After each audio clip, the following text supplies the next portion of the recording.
ہر قسم کی تعریف و توصیف اسی اللہ کے لیے لائق و زیبا ہے جو ساری کائنات کا خالق مالک اور مدبر ہے، اور درود و سلام ہو تمام انبیاء علیہم السلام پر، خصوصاً میرے اور آپ کے پیارے نبی امام الانبیاء والمرسلین جناب محمد الرسول اللہ صلی اللہ تعالی علیہ وسلم پر۔ اللہم صلی وسلم وبارک وسلم علی نبینا محمد وعلی آلہ وصحبہ اجمعین۔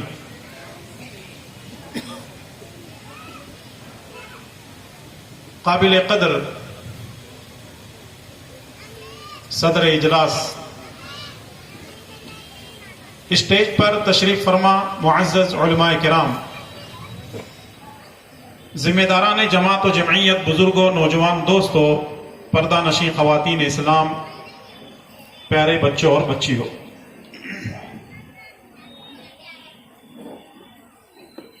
الحمدللہ ثم الحمدللہ، کافی دیر سے آپ لوگ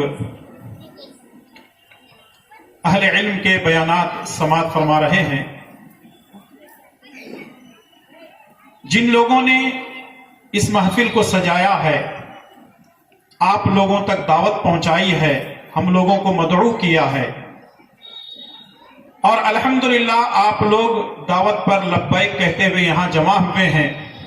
ہماری دعا ہے کہ اللہ تبارک و تعالی ذمہ داروں کو دنیا اور آخرت کی بھلائیاں نصیب فرمائے، اور جس نیک مقصد کو لے کر آپ یہاں حاضر ہوئے ہیں، شریک ہوئے ہیں، اللہ تبارک و تعالی آپ کو اپنے نیک مقاصد میں کامیابی عطا فرمائے، اور ہم تمام کو اللہ اور اس کے رسول صلی اللہ علیہ وسلم کی تعلیمات پر اپنی زندگی گزارنے کی توفیق نصیب فرمائے، آمین۔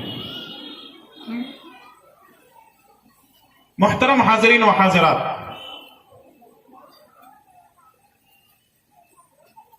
سنن ترمذی کی روایت ہے، راوی حدیث عبداللہ ابن مسعود رضی اللہ تعالیٰ عنہ ہے، اللہ کے پیارے نبی جناب محمد الرسول اللہ صلی اللہ علیہ وسلم نے فرمایا، کل قیامت کے دن ہر بندے سے 5 سوالات کیے جائیں گے، اور جب تک وہ ان 5 سوالات کے جوابات نہ دے، اس کو اپنی جگہ سے ہلنے کی اجازت نہیں ہوگی۔ ہر ایک بندے سے سوالات کیے جائیں گے، اور اس حدیث کو آپ کئی مرتبہ سن چکے ہیں۔ اللہ کے پیارے نبی صلی اللہ علیہ وسلم فرماتے ہیں، سب سے پہلے سوال ہوگا عمر کے بارے میں، عن عمرہ فیما افناہ، تو نے اپنی عمر کہاں گنوائی، تو نے اپنی زندگی کیسے گزاری۔ دوسرا سوال ہوگا وعن شبابہ فیما ابلاہ، تیری جوانی کہاں گزری۔ تیسرا اور چوتھا سوال ہوگا تو نے مال کہاں سے کمایا اور کہاں پر خرچ کیا۔ اور 5واں سوال ہوگا جو علم تیرے پاس تھا تو نے اس علم پر کتنا عمل کیا۔ رسول اللہ صلی اللہ علیہ وسلم نے ہمارے سامنے قیامت تک آنے والی ہر چیز کو واضح کر دیا ہے، کوئی چیز ڈھکی اور چھپی نہیں ہے، یہاں تک کہ رسول اللہ صلی اللہ علیہ وسلم نے سکرات کا آخری وقت کیا ہوگا، آخری عالم کیا ہوگا، آنکھیں جب بند ہو جائیں گی، انسان کی روح نکال لی جائے گی، اس کے بعد کیا معاملہ ہوگا، انسان کو قبر میں داخل کرنے کے بعد وہاں کیا سوالات ہوں گے، کیا جوابات دینے پڑیں گے، پھر اس کے بعد جوابات اگر صحیح دے تو کیا معاملہ ہوگا، اگر غلط دے تو کیا معاملہ ہوگا، پھر اس کے بعد قبروں سے اٹھائے جائیں گے، محشر کے میدان میں ہوں گے، انسان کے نام اعمال تولے جائیں گے، فَمَن يَعْمَلْ مِثْقَالَ ذَرَّةٍ خَيْرًا يَرَهُ وَمَن يَعْمَلْ مِثْقَالَ ذَرَّةٍ شَرًّا يَرَهُ۔ رتی برابر بھی بھلائی ہم نے کی ہوگی تو وہ رب کے سامنے ہوگی، رتی برابر ہم نے برائی کی ہوگی تو وہ ساری کی ساری فائلیں ہمارے سامنے ہوں گی، اور پھر اس کے بعد حساب و کتاب ہوگا۔ نام اعمال کو کسی کے دائیں ہاتھ میں، کسی کے بائیں ہاتھ میں دیا جائے گا، یعنی ساری کی ساری چیزیں اللہ کے پیارے نبی صلی اللہ علیہ وسلم نے ہمارے سامنے بتا دی ہیں۔ ان میں سے ایک چیز یہ ہے کہ 5 سوالات کیے جائیں گے، اور ہر بندے کو ان تمام سوالات کے جوابات دینے پڑیں گے، چاہے وہ وقت کا نبی کیوں نہ ہو، چاہے وہ صحابی ہو، چاہے وہ عالم ہو، چاہے وہ متقی ہو، چاہے وہ زاہد ہو، چاہے وہ کسی بھی طرح کا نیک ایک انسان کیوں نہ ہو، ہر ایک کو اللہ تبارک و تعالیٰ کے سامنے جواب دینا پڑے گا۔ اللہ تبارک و تعالیٰ زندگی کے بارے میں، عمر کے بارے میں سوال کرے گا تو وہیں جوانی کے بارے میں بھی سوال کرے گا کہ تیری جوانی کہاں گزری، جوانی کی تخصیص کیوں کی گئی ہے، جوانی کو خاص کر کے کیوں بیان کیا گیا ہے۔ آپ کو معلوم ہونا چاہیے کہ انسان اپنی زندگی میں 3 مرحلوں سے گزرتا ہے۔ انسان اپنی زندگی میں 3 مرحلوں سے گزرتا ہے، ایک ہے بچپن کا، دوسرا ہے جوانی کا، اور تیسرا ہے بڑھاپے کا۔ بچپن کھیل کود میں گزر جاتا ہے، بچپن شوقیوں میں گزر جاتا ہے، بچپن گود میں گزر جاتا ہے، بچپن لاڑ پیار میں گزر جاتا ہے۔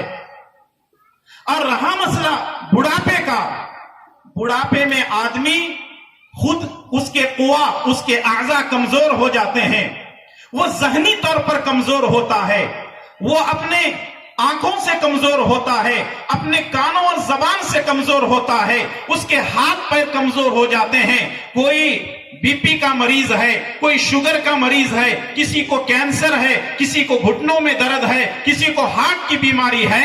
آدمی بڑھاپے میں چونچوں کا مربع بن جاتا ہے۔ یعنی اللہ تبارک و تعالی کل قیامت کے دن بچپن کے بارے میں سوال نہیں کرے گا، اور بچپن یعنی بڑھاپے کے بارے میں سوال نہیں کرے گا، بغیر مضبوط ہوتے ہیں۔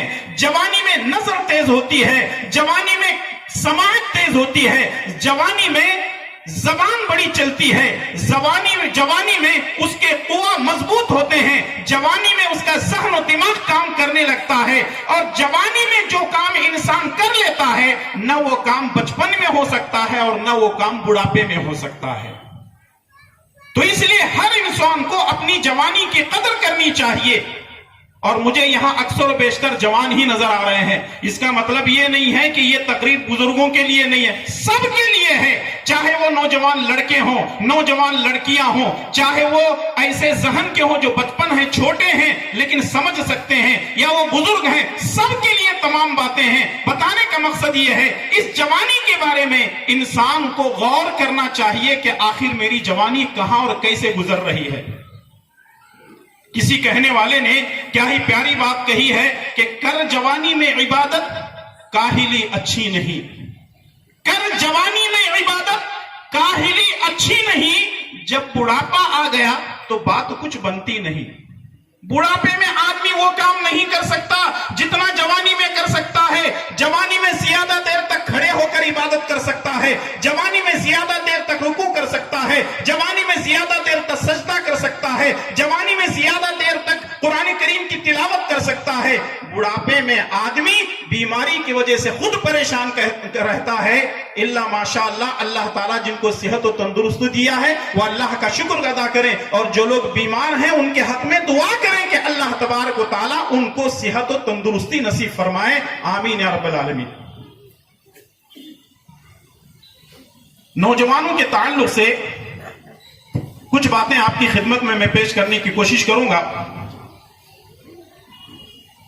شیخ محمد بن صالح العثیمین رحمہ اللہ، انہوں نے ایک عربی میں کتاب لکھی، اس کا ترجمہ اردو میں ہوا ہے۔ اردو میں جو کتاب کے آپ اس کو کتابچہ بھی کہہ سکتے ہیں، اس کا نام ہے نوجوان اور الجھنیں، یا ہماری زبان میں اگر کہیں گے نوجوانوں کی پریشانیاں کیا ہیں، یا نوجوانوں کی کیا الجھنیں ہیں، نوجوانوں کی پریشانیاں کیا ہیں، نوجوانوں کی اقسام کیا ہیں، بہت بہتر انداز سے انہوں نے اس کو ترتیب دے کر کے لکھا ہے۔ ان تمام باتوں کو میں پیش نہیں کر سکتا، لیکن آئیے چند باتیں آپ کے گوش گزار کرنا چاہتا ہوں۔ شیخ لکھتے ہیں نوجوانوں کی 3 قسمیں ہیں۔ نوجوانوں کی کتنی قسمیں ہیں؟ 3 قسمیں ہیں، یعنی نوجوانوں کی 3 طرح کی کوالٹی ہے۔ پہلا نوجوان سدھرا ہوا، دوسرا نوجوان بگڑا ہوا، تیسرا نوجوان حیران و پریشان۔ اب آپ سوچ رہے ہوں گے مولانا میں تو سدھرا ہوا ہوں، بگڑا ہوا نہیں ہوں۔ کچھ لوگ سوچ رہے ہیں بگڑا ہوا تو یہ حیران پریشان کیا ہے؟ تو آئیے ہم ذرا جاننے کی کوشش کرتے ہیں شیخ نے کتنی بڑی بات کہی ہے۔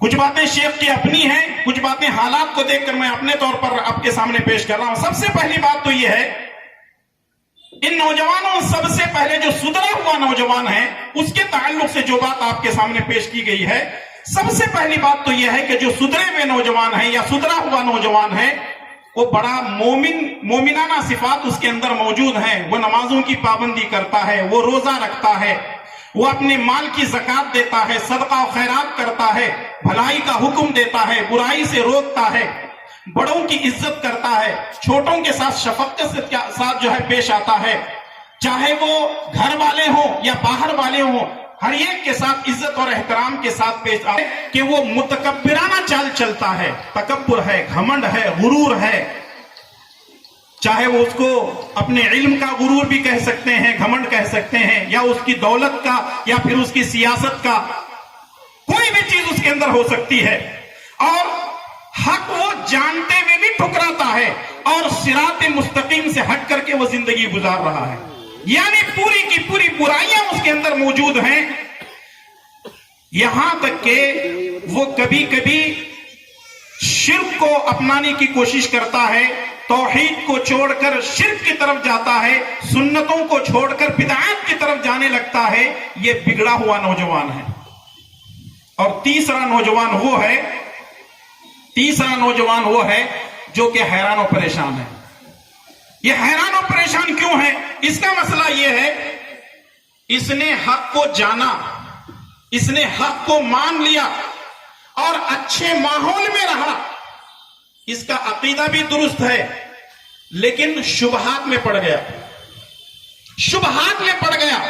کبھی بدعات کی طرف جا رہا ہے، کبھی شبہات کی طرف جا رہا ہے، کبھی قرآن کی کسی آیت کو لے کر شبہ میں مبتلا ہے، رسول اللہ صلی اللہ علیہ وسلم کی کسی حدیث کو لے کر شبہ میں مبتلا ہے، یعنی وہ خود بھی پریشان ہے، علماء کو بھی پریشان کر رہا ہے، نوجوان طبقے کو پریشان کر رہا ہے، مسجدوں میں پریشان کر رہا ہے، مدرسوں میں پریشان کر رہا ہے، گلی محلے میں پریشان کر رہا ہے، پوری کی پوری جماعت ایسے سے تنگ ہے۔ اس کا مطلب یہ ہے کہ ایک ایسا وائرس ہے جو خود بھی پریشان ہے اور دوسروں کو بھی حیران و پریشان کر رہا ہے۔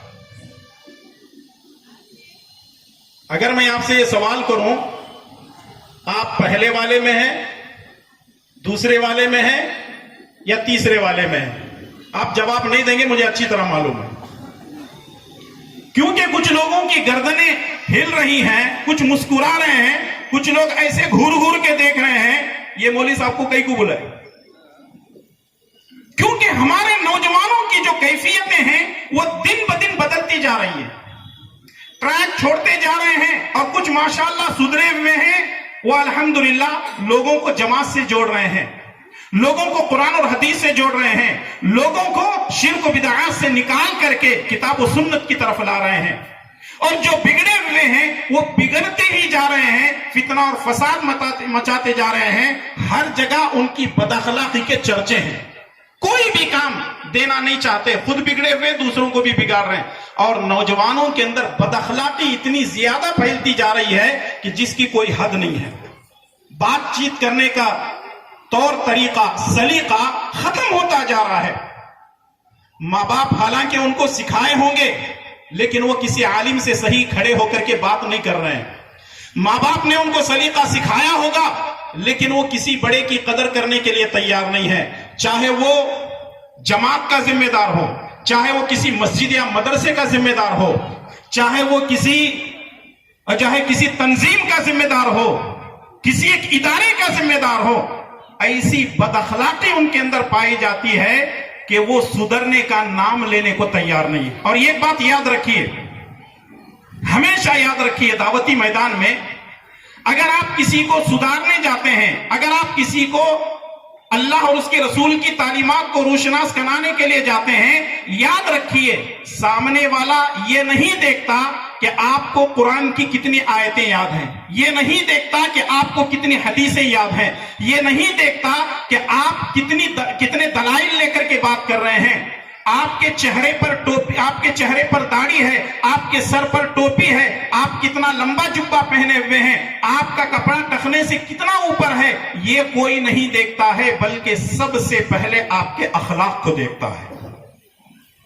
اگر ہمارے اخلاق ہیں تو وہ ہمارے اخلاق کے ذریعے سے ہمارا گرویدہ ہو سکتا ہے، لیکن ہماری بد اخلاقی کی وجہ سے لوگ آج دور ہوتے جا رہے ہیں۔ سب سے پہلے نوجوانوں میں سے میں یہ کہنا چاہوں گا، اپنے اخلاق کو درست کیجئے۔ اللہ کے پیارے نبی جناب محمد رسول اللہ صلی اللہ علیہ وسلم نے فرمایا، بعثت لأتمم مکارم الاخلاق، میں اخلاق کی تکمیل کے لیے بھیجا گیا ہوں۔ رسول اللہ صلی اللہ علیہ وسلم کو اخلاق کی تکمیل کے لیے اللہ تبارک و تعالیٰ نے بھیجا ہے۔ تو میں نوجوانوں سے گزارش کروں گا، چاہے وہ سدھرے ہوئے ہوں، چاہے وہ بگڑے ہوئے ہوں، چاہے وہ حیران و پریشان ہوں، آپ جس کیٹیگری سے کیوں نہ ہو، سب سے پہلے اپنے اخلاق کو اپنائیے۔ اپنے والدین کے ساتھ اخلاق سے پیش آئیے، اپنے رشتہ داروں کے ساتھ اخلاق سے پیش آئیے، اپنے بڑوں اور چھوٹوں کے ساتھ اخلاق سے پیش آئیے۔ اور اللہ کے پیارے نبی جناب محمد رسول اللہ صلی اللہ علیہ وسلم کی سیرت ہم کو یہی سکھاتی ہے۔ اللہ تبارک و تعالیٰ نے رسول اللہ صلی اللہ علیہ وسلم کے تعلق سے فرمایا کہ ہم نے رسول اللہ صلی اللہ علیہ وسلم کو ماڈل بنا کر بھیجا ہے، نمونہ بنا کر کے بھیجا ہے۔ رسول اللہ صلی اللہ علیہ وسلم جو دے اس کو لینا ہے، اور جس سے رسول اللہ صلی اللہ علیہ وسلم نے منع کیا ہے اس سے رک جانا ہے۔ ایک مثال بتاتے ہوئے اپنی بات کو میں آگے بڑھاتا ہوں۔ ایک حساب دان گزرا ہے جس کا نام ہے الخوارزمی۔ اس نے حساب کا ایک بہترین کیلکولیشن بتایا ہے، اخلاق کا ایک بہترین کیلکولیشن بتایا ہے۔ اس کو اگر آپ اس مثال کو سمجھ جائیں گے تو انشاءاللہ تعالی ہمارے اندر اخلاق کو ہمیں بنانے میں بہت بڑی آسانی ہوگی۔ الخوارزمی کہنے لگتا ہے کہ اگر کسی کے اخلاق اچھے ہیں تو اس کو 1 نمبر دے دو، اگر کسی کے اخلاق اچھے ہیں تو اس کو 1 نمبر دے دو، اگر وہ خوبصورت ہے تو 1 کے آگے 0 بڑھا دو۔ کتنے ہو گئے؟ ارے بولو جی، سو رہے ہیں جاگ رہے ہیں؟ 10 ہو گئے۔ اگر اخلاق ہے تو کتنے نمبر دیں گے؟ 1 نمبر۔ اگر وہ خوبصورت ہے تو آگے بڑھا دیں گے 0۔ کتنے ہو گئے؟ 10 ہو گئے۔ اگر وہ مالدار ہے تو اور 1 0 بڑھا دو۔ کتنے ہو گئے؟ 100 ہو گئے۔ اگر وہ کسی بڑے خاندان سے ہے اور 1 0 بڑھا دو۔ کتنے ہو گئے؟ 1000 ہو گئے۔ 1 نمبر اس کے اخلاق پر دیں گے، اس کی خوبیوں پر ہم 0 بڑھاتے چلے جائیں گے۔ ایک آدمی کے پاس 0 بہت زیادہ، ایک آدمی کے پاس 0 بہت زیادہ ہیں لیکن اس کے پاس اخلاق نہیں ہے، تو اس کا مطلب یہ ہے کہ اخلاق کو نکال دو۔ 0 + 0 = کیا آئے گا؟ ارے کچھ تو نمبر نکالو جی۔ 1 2 3 4 5 کچھ بھی نہیں آئے گا۔ اس کا مطلب یہ ہے کہ آج ہمیں اخلاق کو اپنانے کی ضرورت ہے۔ کچھ نوجوان جب بات چیت کرتے ہیں تو ایسا معلوم ہوتا ہے کہ ان کے منہ سے آگ نکل رہی ہے، ان کے منہ سے زہر جو ہے نکل رہا ہے۔ نوجوانوں سدھرو، یاد رکھو، چاہے وہ لڑکے ہو یا لڑکیاں ہوں، چاہے وہ مرد ہو یا عورت ہو، ضرورت اس بات کی ہے کہ ہم اخلاق کو اپنائیں گے۔ اگر اخلاق ہے تو سب کچھ ہے، اخلاق نہیں ہے تو کچھ بھی نہیں ہے۔ اور یاد رکھو، ہمارے لوگ قریب اگر ہوتے ہیں، ہماری دولت دیکھ کر نہیں آتے، ہماری خوبصورتی دیکھ کر نہیں آتے، ہمارے خاندان کو دیکھ کر نہیں آتے، ہمارے علم ہماری ڈگریوں کو دیکھ کر نہیں آتے۔ اگر کوئی ہمارے قریب ہوتا ہے تو بنیادی وجہ یہ ہے کہ وہ ہمارے اخلاق کو دیکھ کر کے ہم سے قریب ہوتا ہے۔ تو اس لیے میرے بھائی اور دوستو، مائیں اور بہنیں، اخلاق کو اپنانے کی ضرورت ہے۔ آج ہمارے گھروں کے اندر جتنا بگاڑ ہے، ہمارے گھروں کے اندر جتنا فساد ہے، آج ہماری مسجدوں کے اندر جتنا بگاڑ اور فساد ہے، ہمارے اداروں میں جتنا بگاڑ اور فساد ہے، ہمارے خاندانوں کے اندر جتنا بگاڑ اور فساد ہے، اس کی بنیادی وجہ کیا ہے؟ اس کی بنیادی وجہ کیا ہے؟ نہیں بول رہے ہیں آپ لوگ؟ اخلاق۔ نہیں سمجھ میں آئی بات؟ بد اخلاقی ہے، بد اخلاقی یہ بنیاد ہے۔ اگر اخلاق والے بن جائیں تو انشاءاللہ تعالی ہماری ساری کی ساری بنیادیں صحیح ہوں گی۔ دوسری چیز جو نوجوانوں کا اپنے اندر سدھار پیدا کرنے والی چیز ہے وہ یہ ہے، سب سے پہلی بات، ہمارے جو نوجوان بگڑ رہے ہیں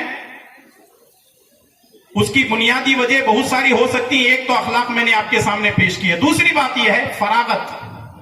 فراغت کا مطلب یہ ہے یعنی فری اپنے آپ کو سمجھنا۔ جیسے اگر کوئی آدمی کماتا نہیں ہے، بے روزگار ہے، اپنے فری وقت کو وہ کہاں لگاتا ہے اور کہاں اس کو استعمال کرنا چاہیے وہ اس کو معلوم نہیں ہے۔ یعنی ہم ٹائم ٹیبل کے پابند نہیں ہیں. پہلی بات تو یہ ہے کہ ہم نمازوں کے اگر پابند ہو جائیں گے تو ٹائم ٹیبل کے پابند ہم خود بخود ہو جائیں گے. لیکن فراغت ایک ایسی اچھی چیز ہے لیکن اس کو غلط انداز سے استعمال کر رہے ہیں. جیسا کہ صحیح بخاری کی روایت ہے, ابن عباس رضی اللہ تعالیٰ عنہ فرماتے ہیں رسول اللہ صلی اللہ علیہ وسلم نے فرمایا نعمتان مغبون فیہما کثیر من الناس الصحت والفراغ. دو چیزیں ایسی ہیں جس میں لوگ غفلت کا شکار ہو رہے ہیں. ایک ہے صحت اور دوسرے ہے فراغت. یعنی آدمی صحت مند ہے, اس کو غنیمت نہیں جان رہا ہے, کیونکہ ایک آدمی صحت مند ہے کبھی بھی بیمار ہو سکتا ہے, اور دوسرے ایک آدمی فراغت کے ساتھ ہے, فارغ ہے, یعنی اس کے پاس وقت ہی وقت ہے, وہ اپنے وقت کو غنیمت نہیں جان رہا ہے کیونکہ وہ کبھی بھی دنیا میں بزی ہو سکتا ہے. آج ہمارے نوجوان وقت کی قدر نہ کرنے اور اس فراغت کو لے کر کے خود پریشان ہیں, اپنے ماں باپ کو, اپنے خاندان کو, سب کو پریشان کر رہے ہیں. یا دوسرے معنی میں یوں کہہ سکتے ہیں کہ آج کے نوجوان الو بن گئے. الو سمجھتے ہیں؟ اب یہاں کی زبان میں مجھے نہیں معلوم, گھگو تو نہیں بولتے ہیں؟ ہاں, ہمارے سارے کے سارے نوجوان گھگو بن گئے. گھگو کیا کرتا ہے؟ رات بھر جاگتا اور دن بھر آرام کرتا ہے. ہمارے نوجوان پورے کے پورے الو کے پٹھے بن گئے. جب دیکھو کسی چوراہے پہ لے کر کے بیٹھے ہوئے, کوئی ویڈیو دیکھ رہا ہے, کوئی چیٹنگ پہ لگا ہوا ہے, کوئی جو ہے لائیو پروگرام دیکھ رہا ہے, کوئی گیم کھیل رہا ہے, کوئی کیا کر رہا ہے. یعنی وقت کی ان کے پاس قدر نہیں ہے, اور حالات ایسے بد سے بدتر ہیں. ماں باپ تڑپتے ہیں, ماں بیمار ہے, ان کا کوئی پرسان حال نہیں ہے, باپ کو دوائی کی ضرورت ہے, اس کو کوئی پوچھنے والا نہیں ہے. یہ اپنے دوستوں کے ساتھ بیٹھا ہوا ہے, رات کے 12 بجے گھر کے باہر ہے, رات کے 2 بجے گھر کے باہر ہے, اور جب فجر کی اذان ہونے سے چند گھنٹے پہلے یہ گھر کے اندر داخل ہوتا ہے اور احساس ہوتا ہے کہ اس کی صبح ظہر کی نماز کے بعد ہوتی ہے. ذرا سوچو ہم نے اپنا وقت کہاں لگایا؟ فضول دوستوں کے ساتھ گپ شپ لگا رہے ہیں, رات بھر جاگ رہے ہیں, دن کو سو رہے ہیں, جبکہ اللہ کے پیارے نبی جناب محمد الرسول اللہ صلی اللہ علیہ وسلم نے یہ دعا کی تھی, اللہم بارک لی امتی فی بکورہا, اے اللہ میری امت کی صبح میں خیر و برکت عطا فرما, اے اللہ میری امت کی صبح میں خیر و برکت عطا فرما. جس کی صبح دوپہر میں ہو رہی ہے, خیر و برکت کہاں سے آئے گی؟ لوگ آج کہتے ہیں نا مولانا ہمارے گھر کے اندر خیر نہیں ہے, برکت نہیں ہے, ہمارے گھر میں سکون اور اطمینان نہیں ہے, پریشانیاں ہیں, بیمار رہتے ہیں, وہ ہے, یہ ہے, فلاں, ہزار باتیں ہم اپنے جو ہے علماء سے, اپنوں سے جو ہے شکایت کرتے ہیں. یاد رکھیے جو اللہ کا نہیں ہوتا اللہ اس کا نہیں ہوتا, اور جو اللہ کا ہوتا ہے اللہ تبارک و تعالیٰ اس کا ہو جاتا ہے, اور ہر طریقے کی پریشانیوں سے اللہ تبارک و تعالیٰ اس کی حفاظت کرتا ہے. کہاں ہم فجر کی پابندی کر رہے ہیں, کہاں ہم ظہر اثر کی پابندی کر رہے ہیں, کہاں ہم مغرب اور عشاء کی پابندی کر رہے ہیں. نوجوانوں اپنے آپ کو پابند بناؤ, اپنے وقت کو غنیمت جانو, اپنی صحت کو غنیمت جانو. جو اللہ نے وقت دیا ہے اس کے اندر اچھے کام کرو, کتابوں کا مطالعہ کرو, قرآن کریم کی تلاوت کرو, ذکر و اذکار کرو, یہ حل ہے. اور اگر یہ نہیں کر سکتے تو جو گندے ویڈیو دیکھ رہے ہیں, جو گندے فلمیں دیکھ رہے ہیں, جو گندی سیریلیں دیکھ رہے ہیں, اور بھی جا کر کے آپ گیم وغیرہ کھیل رہے ہیں, اس وقت کو علماء کرام کے تقاریر سننے میں, قرآن کریم کو سننے میں, اور دین کا علم حاصل کرنے میں اپنے آپ کو وقف کر دو, تاکہ اس وقت کا غلط استعمال نہ ہو سکے. اور تیسری چیز یہ ہے جو نوجوانوں کے لیے نصیحت, ان الجھنوں سے نکلنے کے لیے, ان پریشانیوں سے نکلنے کے لیے تیسری چیز یہ ہے کہ غلط لوگوں سے اپنے تعلقات ہونے کی وجہ سے یہ بگڑ رہے ہیں. یعنی سنگت ایسی ہے ہماری جس کی وجہ سے ہماری نوجوان نسل بگڑ رہی ہے. دوست ایسے ہیں جس کی وجہ سے نوجوان بگڑ رہے ہیں. ذرا یہ قرآن کریم کی اس آیت کو میں آپ کے سامنے پیش کر دیتا ہوں. کل قیامت کے دن انسان اپنے غلط دوست کی دوستی کی وجہ سے جہنم میں جائے گا, اور جہنم میں جا کر کیا کہے گا؟ سورہ فرقان کے آیت نمبر 27-28 کے اندر اللہ تعالیٰ نے فرمایا وَيَوْمَ يَعَضُّ الظَّالِمُ عَلَى يَدَيْهِ وَيَوْمَ يَعَضُّ الظَّالِمُ عَلَى يَدَيْهِ يَقُولُ يَا لَيْتَنِي اتَّخَذْتُ مَعَ الرَّسُولِ سَبِيلًا يَا وَيْلَتَى لَيْتَنِي لَمْ أَتَّخِذْ فُلَانًا خَلِيلًا لَقَدْ أَضَلَّنِي عَنِ الذِّكْرِ بَعْدَ إِذْ جَاءَنِي وَكَانَ الشَّيْطَانُ لِلْإِنسَانِ خَذُولًا۔ کل قیامت کے دن نافرمانوں کو جہنم میں ڈال دیا جائے گا، اللہ اور اس کے رسول کی نافرمانی کرنے والوں کو جہنم کی آگ میں ڈال دیا جائے گا۔ جہنم میں جانے کے بعد یہ نافرمان، یہ ظالم اپنے ہاتھوں کو چبا کر کہے گا وَيَوْمَ يَعَضُّ الظَّالِمُ عَلَى يَدَيْهِ، ظالم لوگ قیامت کے دن اپنے ہاتھوں کو چبائیں گے اور کہیں گے یا لیتنی اتخذت مع الرسول سبیلا، اے کاش میں رسول کے راستے کو اختیار کر لیا ہوتا تو کتنا اچھا ہوتا۔ آج یہ کہا جا رہا ہے کہ اللہ اور اس کے رسول کے راستے کو اختیار کرو، یہ ماننے کے لیے تیار نہیں ہے، یہ سمجھنے کے لیے تیار نہیں ہے، اپنے دوستوں کو ہی سب کچھ اس نے سمجھا ہوا ہے۔ کل قیامت کے دن جہنم کے اندر چلے گا، اپنے ہاتھ کو چبائے گا اور کہے گا اے کاش میں دنیا میں رسول اللہ صلی اللہ علیہ وسلم کے راستے پر چلا ہوتا تو کتنا اچھا ہوتا۔ یا ویلتا لیتنی لم اتخذ فلانا خلیلا، اے کاش میں فلاں دوست کو اس کی دوستی میں رہ کر کے اے کاش میں فلاں آدمی کو اپنا دوست نہ بنایا ہوتا تو کتنا اچھا ہوتا۔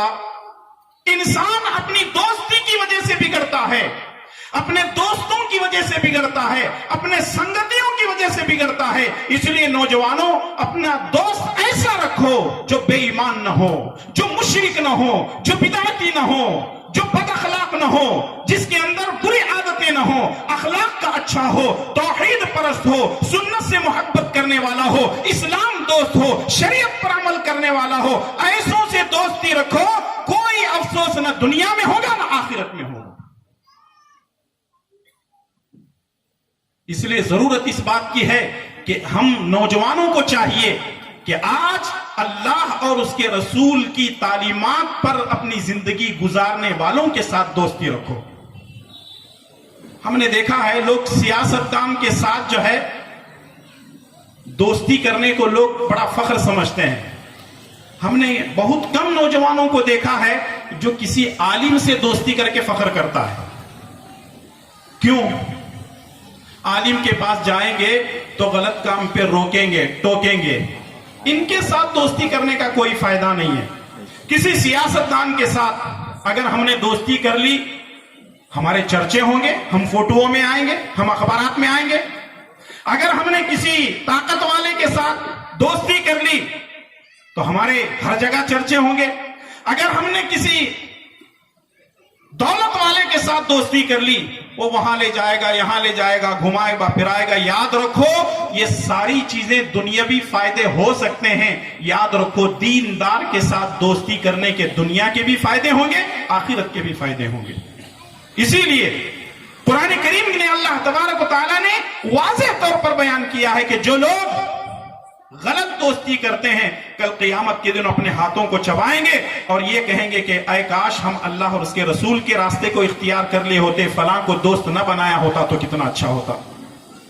سنن ابو داؤد کی روایت ہے، ابو ہریرہ رضی اللہ تعالیٰ عنہ فرماتے ہیں رسول اللہ صلی اللہ علیہ وسلم نے فرمایا کہ ایک آدمی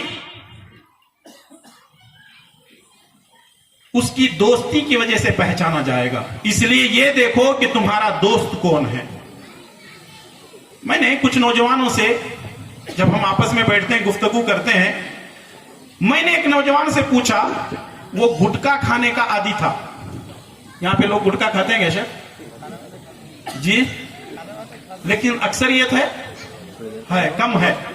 ہمارے یہاں تو ماشاءاللہ وہ منہ میں کانکوں کو بھرائی رکھا ہے، جدھر دیکھو تھوکتے رہتا، تھوکا لیتے رہتا۔ وہ کسی کہنے والے نے کہا ہے کہ ہمارے نوجوان یا ہماری قوم دو چیزوں کی وجہ سے تباہ و برباد ہوئی ہے۔ کس کی وجہ سے؟ ایک تھوکنے کی وجہ سے، دوسرے پھونکنے کی وجہ سے۔ تھوکنے والے بھی ہر جگہ ملیں گے، پھونکنے والے بھی ہر جگہ آپ کو ملیں گے۔ میں نے ایک نوجوان سے پوچھا کہ یہ آپ جو گٹکا کھاتے ہیں اور فلاں فلاں چیزیں کھاتے ہیں، پہلے تو میں نے دیکھا نہیں تھا آپ کو، اب آپ کھانے لگے ہیں؟ نہیں مولوی صاحب، وہ میرا دوست ہے، پان کی دکان ہے، اس میں جا رہا تھا، ایک دن بیٹا لے کر کے کھا لیا، وہاں سے عادت پڑ گئی۔ اس کا مطلب کیا؟ اس کا مطلب یہ ہے کہ دوست کی دکان میں گیا، دوستی میں اس نے گٹکا کھلا دیا اور یہ کھا رہا ہے۔ سمجھ رہے ہیں آپ؟ دوستی انسان کے بہت معنی رکھتی ہے، اس لیے اللہ والوں سے دوستی کرو۔ اور اللہ کے پیارے نبی جناب محمد الرسول اللہ صلی اللہ علیہ وسلم نے مثال دے کر کے بیان فرمایا، ایک مثال دی رسول اللہ صلی اللہ علیہ وسلم نے۔ اگر عطر کی دکان میں جاؤ گے تو عطار سے دوستی کرو گے، عطر بیچنے والے سے، تو وہ کم سے کم چیک کرنے کے لیے کم سے کم خوشبو لگا کر کے دے دے گا، سونگ کر کے دیکھ لو، آدمی کی روح معطر ہو جائے گی۔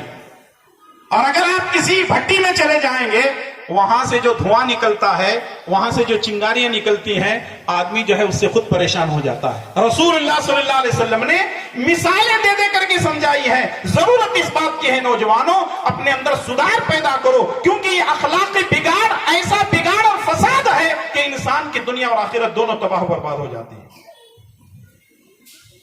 چوتھی چیز بڑی اہم ہے، جن چیزوں میں ہمارے نوجوان پھنستے جا رہے ہیں، ان میں سے ایک بڑی اہم چیز یہ ہے کہ آج ہمارے نوجوان علماء کرام سے دین حاصل نہیں کر رہے ہیں۔ دین علماء کرام سے حاصل نہیں کر رہے ہیں۔ دین کس سے حاصل کر رہے ہیں؟ دین ڈاکٹروں سے حاصل کر رہے ہیں، دین وکیلوں سے حاصل کر رہے ہیں، دین انجینئروں سے حاصل کر رہے ہیں۔ میرے بھائی اور دوستو، سوچو اور غور کرو، اگر آپ کی آنکھ میں تکلیف ہے تو آپ آنکھ کے اسپیشلسٹ کے پاس جاتے ہیں۔ اگر آپ کو کان میں تکلیف ہے تو کان والے ڈاکٹر کے پاس جاتے ہیں۔ ہڈیاں ٹوٹی ہوئی ہیں تو ہڈیوں والے کے پاس جاتے ہیں۔ چمڑے کی بیماری ہے تو چمڑے کے ڈاکٹر کے پاس جاتے ہیں۔ اور اگر آپ کو دین کی ضرورت پڑی ہے تو کوئی ڈاکٹر دین دے گا، آپ کو کاٹ پیٹ کے بھیج دے گا۔ اور اگر انجینئر کے پاس جائیں گے تو 2-4 منزلہ جو ہے عمارت چڑھا کر کے دے دے گا۔ اور اگر آپ کسی وکیل کے پاس دین حاصل کرنے کے پاس جاتے ہیں تو کچھ جھوٹ آپ کو سکھا کر کے بھیج دے گا، کیونکہ وکالت میں چلتا کیا ہے؟ کوئی وکیل ہے تو معاف کرنا بھائی، یہ نہیں بولنا کہ جو ہے وکیل جھوٹے ہی ہوتے ہیں، اللہ والے بھی ہوتے ہیں، ہم نے ایسے لوگوں کو بھی دیکھا۔ لیکن میجارٹی کی بات میں کر رہا ہوں، اکثریت کی۔ جیسے کسی نے کہا تھا کہ خدا محفوظ رکھے ان 3 چیزوں سے، خدا محفوظ رکھے ان 3 چیزوں سے، حکیموں سے، حکیموں سے، وکیلوں سے اور حسینوں کی نگاہوں سے۔ خوش ہو رہے ہیں، دیکھو نوجوان کیا بولے مولوی صاحب۔ یہ چیزیں جو ہیں آج ہمارے نوجوان علماء سے دین حاصل نہیں کر رہے ہیں، اور نتیجہ یہ ہے سدھرنے کے بجائے بگڑ رہے ہیں۔ جبکہ اللہ تبارک و تعالیٰ نے قرآن کریم کے اندر ارشاد فرمایا، سورہ نحل کی آیت نمبر 43 میں، فَاسْأَلُوا أَهْلَ الذِّكْرِ إِن كُنتُمْ لَا تَعْلَمُونَ۔ اگر آپ نہیں جانتے، اہل علم سے سوال کرو، اہل علم سے پوچھو، اہل علم سے دین سیکھو۔ اور اگر آپ نہیں سمجھ پا رہے ہیں اس چیز کو، ذرا یہ وہ حدیث بھی میں آپ کے سامنے پیش کر دیتا ہوں، صحیح الجامع کی روایت ہے۔ رسول اللہ صلی اللہ علیہ وسلم نے فرمایا، ان من اشراط الساعة ان يلتمس العلم عند الاصاغر۔ قیامت کی نشانیوں میں سے ایک نشانی یہ ہے کہ لوگ بدعتیوں سے علم حاصل کریں گے۔ لوگ کس سے علم حاصل کریں گے؟ بدعتیوں سے۔ ایک آدمی 10x10 کے کمرے میں بیٹھا ہوا ہے، کیمرہ لے کر کے شوٹنگ کر رہا ہے، چہرے پہ داڑھی ہے، سر پہ پگڑی ہے، دین کی ایسی ایسی باتیں کر رہا ہے۔ اہل حدیث سارے غلط، ان کے علماء غلط، ابن تیمیہ غلط، ابو بکر غلط، عمر غلط، عثمان غلط، حسن غلط، حسین غلط، معاویہ غلط۔ جس آدمی کو انجینئر کی ڈگری لے کر کے جا کر کے بلڈنگ بنانا چاہیے تھا، وہ لوگوں کو دین کا ٹھیکہ دے کر کے، اور نوجوان ہمارے ایسے مرغوب ہو رہے ہیں اس کی باتوں سے۔ ہاں یہ صحیح ہے، معاویہ غلط ہے، عثمان غنی غلط ہیں، حسن اور حسین فلاں کام انہوں نے کیا ہوا ہے، فلاں صحیح ہے، فلاں غلط ہے۔ تو یہ ٹھیکہ کس نے دیا؟ جا 10 بوریاں سیمنٹ لے لے، کچھ ٹن لوہا لے لے، جا کر کے بلڈنگ بنا۔ اور ہمارے نوجوان ایسے لوگوں سے متاثر ہو رہے ہیں جو دین کا ٹھیکہ لے کر کے بیٹھے ہوئے، ممبر و محراب سے جو علماء کہہ رہے ہیں، کہتے ہیں علماء کو دین سیکھنا بھی نہیں آتا، سکھانے بھی نہیں آتا، یہ خالی بس جمع خرچ کر رہے ہیں۔ یاد رکھو، علماء پر اگر انگلی اٹھاؤ گے، 1400 سال سے لے کر آج تک دین کس نے دیا؟ ڈاکٹروں سے دین پھیلا، انجینئروں سے دین پھیلا، وکیلوں سے دین پھیلا، مالداروں سے دین علماء سے پھیلا۔ اس لیے علماء کی قدر کرو۔ اور اگر آپ اور بھی آگے جاننا چاہتے ہیں تو آئیے ایک اور قول آپ کے سامنے پیش کر دیتا ہوں۔ السلسلۃ الصحیحہ کی روایت ہے، شیخ البانی رحمۃ اللہ علیہ نے کہا کہ یہ عبداللہ ابن مسعود رضی اللہ تعالیٰ عنہ کا قول ہے اور یہ موقوف روایت ہے۔ عبداللہ بن مسعود کہا کرتے تھے، انکم فی زمان کثیر علماؤہ قلیل خطباؤہ۔ تم ایک ایسے زمانے میں ہو یہاں علماء زیادہ ہیں، خطیب کم ہیں۔ کس کے زمانے میں؟ پوری توجہ چاہوں گا نوجوانوں، سنو ذرا غور سے سنو۔ عبداللہ بن مسعود رضی اللہ تعالیٰ عنہ نے کتنی بڑی بات کہی ہے۔ ابن مسعود نے کہا کہ تم لوگ ایک ایسے زمانے میں ہو یہاں علماء زیادہ ہیں، خطیب کم ہیں۔ علماء کون ہیں؟ صحابہ اکرام۔ کون سی یونیورسٹی میں پڑھے ہیں؟ محمد الرسول اللہ صلی اللہ علیہ وسلم کی یونیورسٹی میں پڑھے ہیں۔ وہ عالم نہیں ہے؟ صحابہ اکرام عالم ہے نا؟ ابن مسعود رضی اللہ تعالیٰ عنہ نے فرمایا کہ آج کے دور میں علماء زیادہ ہیں، خطیب کم ہیں۔ آگے فرماتے ہیں وَإِنَّ بَعْدَكُمْ زَمَانًا كَثِيرٌ خُطَبَاؤُهُ وَالْعُلَمَاءُ فِيهِ قَلِيلٌ۔ اس امت پر ایک وقت ایسا آئے گا کہ یہاں خطیب زیادہ ہوں گے، آگے بولو، علماء کم ہوں گے۔ خطیب زیادہ ہوں گے، علماء کم ہوں گے۔ اور آج ایسے دور سے ہم گزر رہے ہیں۔ ایک آدمی یوٹیوبر ہے، یوٹیوب میں اپنے جو ہے ویڈیوز بنا کر کے پیش کرتا ہے۔ اب لوگوں نے اس کو ممبر رسول دینا شروع کر دیا۔ اب وہ اللہ اور اس کے رسول کی باتیں چھوڑ کر کے سیاسی باتیں ممبر پر ہونے لگی۔ اور الحمدللہ ثم الحمدللہ جمعیت اہل حدیث کا ترہ امتیاز یہ ہے کہ ہم ممبر رسول کو سیاست کے لیے کبھی استعمال کرتے ہیں کیا؟ علماء کرام جواب دیں۔ ہم ممبر رسول کو کبھی سیاست کے لیے استعمال نہیں کرتے۔ اب لوگوں نے دیکھا کہ یوٹیوبر ہے، بڑی بڑی باتیں کر رہے ہیں، فلاں کو چیلنج لا کر کے کھڑا کر دیتے ہیں۔ یہ بیوقوفی نہیں ہے اور جہالت نہیں ہے تو اور کیا ہے؟ آج کے زمانے میں خطیب زیادہ ہیں، علماء کم ہیں۔ ہر کوئی اپنے آپ کو جو ہے بنا سنوار کر کے اسٹیج پہ لا کر کھڑا کرنے کی کوشش کرتا ہے اور فلاں کاپی کرنے لگتا ہے کہ وید میں ہے، فلاں میں ہے، وہ کتاب میں ہے، یہ کتاب میں ہے۔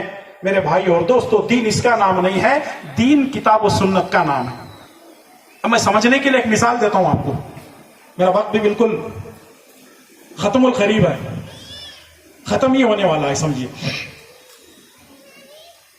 ایک آدمی ایک کتاب پڑھ لیتا ہے اور اس میں بتایا گیا تھا، آؤ دوسرا پیج پلٹایا، لکھا ہوا تھا پانی اتنا گہرا ہونا ضروری ہے۔ تیسرا پیج پلٹایا، لکھا ہوا تھا پانی میں جانے کے بعد اپنے ہاتھوں سے پیچھے کی طرف پانی کھینچو۔ پانچویں پیج میں گیا، اپنے پیروں کو مارو۔ ایک آدمی نے کتاب پڑھ لیا، 10 لوگوں کو اپنے ساتھ میں تیراکی سکھانے کے واسطے لے کر گیا۔ بات سمجھ میں آ رہی؟ مثال سمجھ میں آ رہی؟ ایک آدمی کو تیراکی نہیں آتی، تیراکی سیکھنے کی کتاب پڑھ لیا اور 10 لوگوں کو تیراکی سکھانے کے لیے لے کے گیا۔ انہیں ایک اور ساتھ میں 10 لوگ، کتنے ہو گئے ٹوٹل؟ 11 آدمی۔ یہ لوگ واپس آئیں گے؟ ارے بولو جی، نہیں آئیں گے۔ میں کہوں گا آئیں گے، لیکن زندہ نہیں، مردہ ان کی لاشیں آئیں گی۔ ایک آدمی کو خود تیرنا نہیں آتا، وہ دوسروں کو تیراکی سکھانے کے لیے جا رہا ہے۔ ایک آدمی کو خود دین معلوم نہیں ہے اور دین کی بڑی بڑی باتیں کر رہا ہے، نہیں وہ کر سکتے ہیں، یہ جائز ہے، یہ فلاں ہے، یہ حرام ہے۔ کس نے دیا آپ کو یہ اختیار؟ بڑے بڑے علماء سوالات کے جواب دینے کے لیے جو ہے آگے پیچھے ہوتے ہیں۔ میں نہیں جواب دے سکتا، مجھے نہیں معلوم ہے، لا ادری، یہ بہت بڑی بات ہے۔ لیکن آج لوگ جو ہے اس کے اندر پیچھے نہیں ہٹتے ہیں اور اس طریقے سے دین کو بگاڑ رہے ہیں اور نوجوانوں کو بھی جو ہے بگاڑ رہے ہیں. اس لیے نوجوانوں میں آپ سے گزارش یہ کروں گا کہ علم کس سے حاصل کریں گے؟ ارے بولو جی. علما سے. طاقت ختم ہو گئی آپ لوگوں کی. علم کس سے حاصل کریں گے؟ علما سے. اسی لیے شاعر کہتا ہے کہ آدمیت چاہیے تو علم سیکھ اے ہوش مند. آدمیت چاہیے تو علم سیکھ اے ہوش مند، ورنہ حیوانیت سکھاتی ہے تجھے جہالت کی روش. انسان اگر اس کے اندر علم ہوتا ہے تو آدمیت رہتی ہے، اگر وہ بغیر علم کے ہوتا ہے تو اس کے اندر انسانیت ساری کی ساری ختم ہو جاتی ہے. اور آخری بات یہ ہے کہ آج کل کچھ نوجوان یہ کہنا شروع کر دیے ہیں کہ اسلام ہم کو آزادی نہیں دیتا ہے. بہت اہم بات کہنے جا رہا ہوں. نوجوان یہ کہنا شروع کر دیے ہیں کہ آج اسلام ہم کو آزادی نہیں دیتا ہے. میرے بھائی اور دوستو، آپ کو آزادی کیا چاہیے؟ آپ کو کھانے کی آزادی ہے، پینے کی آزادی ہے، سونے کی آزادی ہے، جاگنے کی آزادی ہے، آپ کو گھومنے پھرنے کی آزادی ہے، آپ کو کھیل کود کی آزادی ہے، آپ کو نکاح کرنے شادی کرنے کی آزادی ہے، آپ کو ایک ایک نہیں چار چار کرنے کی آزادی ہے. کیا چاہیے آپ کو؟ اسلام نے ساری آزادی دی ہے، پھر بھی کہتے ہیں کہ اسلام میں آزادی نہیں ہے. ہاں، یہ فالٹ کہاں ہے؟ اس کی وجہ کیا ہے؟ وجہ یہ ہے کہ ہمارے نوجوان میڈیا سے متاثر ہوتے جا رہے ہیں. اسلام فوبیا آج ساری دنیا کے اندر میڈیا اسلام کو بدنام کرنے میں لگی ہوئی ہے. یریدون لیطفئوا نور اللہ بافواہہم واللہ متم نورہ ولو کرہ الکافرون. نور خدا ہے، کفر کی ظلمت پہ ہمدزن پھونکوں سے یہ چراغ بجھایا نہ جائے گا. ہزار کوششیں کر رہے ہیں لیکن وہ اپنے مقصد میں کامیاب نہیں ہو رہے ہیں. لیکن ہمارے مسلم نوجوان میڈیا سے متاثر ہوتے جا رہے ہیں. میرے بھائی اور دوستو، میڈیا قرآن نہیں ہے، میڈیا حدیث نہیں ہے، میڈیا صحابہ کرام کی جماعت نہیں ہے. میڈیا یہ ایک غلط پروپیگنڈا کر رہی ہے اسلام کے خلاف. ان کی باتوں سے آپ کیوں متاثر ہو رہے ہیں؟ کبھی طلاق کا مسئلہ لایا جاتا ہے، کبھی خلا کا مسئلہ لایا جاتا ہے، کبھی مسلم پرسنل لا کا مسئلہ لایا جاتا ہے، کبھی لو جہاد کا مسئلہ لایا جاتا ہے. ان حالات میں نوجوانوں کو چاہیے کہ رسول اللہ صلی اللہ علیہ وسلم کی سیرت کا مطالعہ کریں. نبی کریم صلی اللہ علیہ وسلم کی سیرت سے آپ کو یہ پتا چلے گا کہ 1400 سال پہلے دشمنان اسلام نے اسلام کو بدنام کرنے کے لیے کیسے کیسے سازشیں کی، اور وہی سازشیں آج بھی کی جا رہی ہیں، لیکن ان کی سازشیں کامیاب نہیں ہو رہی ہیں. اسلام بڑھتا ہی جا رہا ہے، اسلام پھیلتا ہی جا رہا ہے، اور الحمدللہ ثم الحمدللہ ساری دنیا کے اندر اسلام بڑھتا جا رہا ہے. اسی لیے میں نوجوانوں سے یہی کہوں گا کہ بلا رہی ہے منزلیں تمہارا انتظار ہے. بلا رہی ہے منزلیں تمہارا انتظار ہے. قدم بڑھاؤ دوستو، وقت کی پکار ہے. اور علامہ اقبال رحمۃ اللہ علیہ نے فرمایا تھا، اپنے من میں ڈوب کر پاجا سراغ زندگی. اپنے من میں ڈوب کر پاجا سراغ زندگی. تو اگر میرا نہ بنتا نہ بن، اپنا تو بن. تو اگر میرا نہ بنتا نہ بن، اپنا تو بن. آخر میں ایک مثال دیتے ہوئے اپنی بات کو میں ختم کرنے جا رہا ہوں. جواب آپ دیں گے، تیار ہیں آپ لوگ؟ انشاءاللہ. مارکیٹ میں ایک انڈا کتنے میں ملتا؟ ایک موٹیویشنل ایگزامپل میں آپ کو دیکھ رہا ہوں، دینے جا رہا ہوں. مارکیٹ میں ایک انڈا کتنے؟ 5 روپے میں ملتا ہے. آپ مارکیٹ میں گئے، 5 روپے میں انڈا لیے. انڈا لانے کے بعد اس کو توڑے اور چولہے کے اوپر توا رکھ کر کے اس پہ ڈال دیے. کیا بنا؟ آملیٹ بن گیا. منہ میں پانی آ رہا نہیں؟ آملیٹ بولے تو اچھی بات ہے، انسان ہے، منہ میں پانی آئے گا. مارکیٹ سے 5 روپے کا انڈا لیے، توڑے، چولہے کے اوپر توا رکھنے کے بعد انڈے کو ڈال دیے، آملیٹ بن گیا. وہی مارکیٹ سے 5 روپے میں انڈا لیے، لانے کے بعد اسے توڑے نہیں، توے کے اوپر چولہے کے اوپر توا رکھ کر کے اس کو توڑ کر نہیں ڈالے، بلکہ مرغی کے پیٹ کے نیچے رکھے. 15 دن گزر گئے، 20 دن گزر گئے، اس میں سے کیا نکلا؟ چوزا نکلا. 5 روپے کا آپ مارکیٹ سے انڈا لائے. غور کرو اس کے اوپر.